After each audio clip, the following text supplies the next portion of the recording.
We're very humbled. I mean, all the work that people have put in, and also especially the guys and the girls that have come from overseas, just absolutely fantastic. And you know, for the organisers, HRC, to do such a thing, we're very, very proud.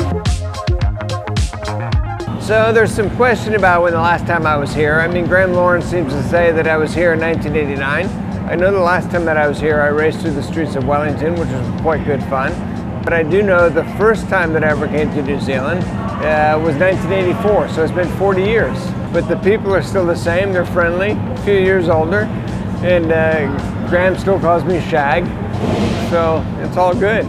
Davy arrived and we sort of set the car up to what we thought, and I'd done a bit of testing in it, and he hopped in the car, and then after the first practice, he's second fastest. This guy is just something else.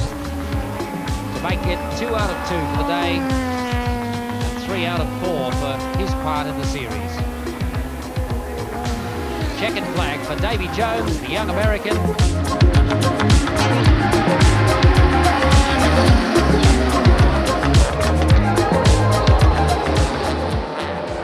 Yeah, this is the Brabham BT29. We bought it off Evan Noyes after the end of the 1970 Tasman series, and it's the car that gave us the third consecutive win in the Singapore Grand Prix, and then the following week in the Malaysian Grand Prix. And it's pretty special. There's just something about it that puts it above the others. We then went on to Japan and put the bigger engine in it. We finished, I think, 4th in the Japanese Grand Prix. That particular race was won by Jackie Stewart in a BT30.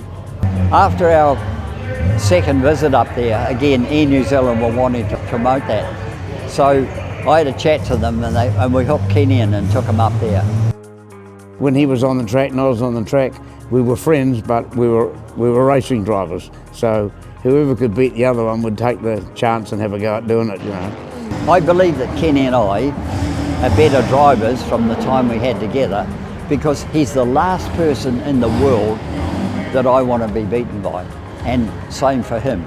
No, we had some good, good equal wins in those days, in 5000s and Atlantic cars, and then we used to do the Asian series, which was great, and he jacked it up with Air New Zealand to hook me in on the deal he had, so we all ended up getting a free freight and sponsorship and everything to Asia, and that was good. It was just fantastic. He was always there to help you. There was no, he knows something you don't know, and if you had problems, they'd be there to tell you what to do, which was great.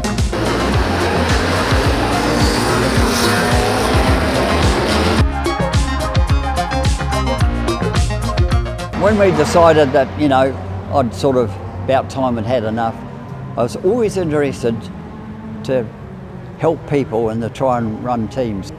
It first came about with Alan McCall. He said, look, I've got this guy, Alan Berg, wants to come out. He said, well, do you want to run him? So it started off like that. And I just loved every minute of it. And one year we ran about 5 or 6 cars. Davy Jones came out pretty early on in the piece, and he was fast as soon as he came out. I mean, he was a winner from the day he arrived here. They were keen to get out here because here they could do the Tasman series, like they could get more racing in a short space of time of 6 weeks than they could get over in their country in maybe 6 months. He had some good talent here, Dean Hall, and so he didn't have anybody that was no good.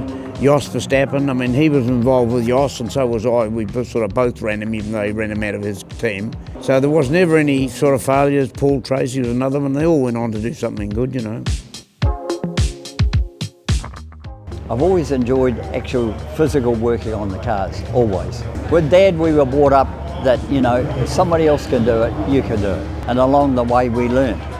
And as much as anything, we learned by our mistakes. And we made a few. We had a few blow-ups and all that, but it was a matter you just tried. You read, you talked, you asked. It was good to celebrate Graeme Lawrence and his family for the years of service they've done and what he's done in motorsport, which was fantastic. Without a doubt, if it wasn't for friends and wasn't for family, we wouldn't have done what we've done. I've done nothing, but we've done a lot and had a lot of fun.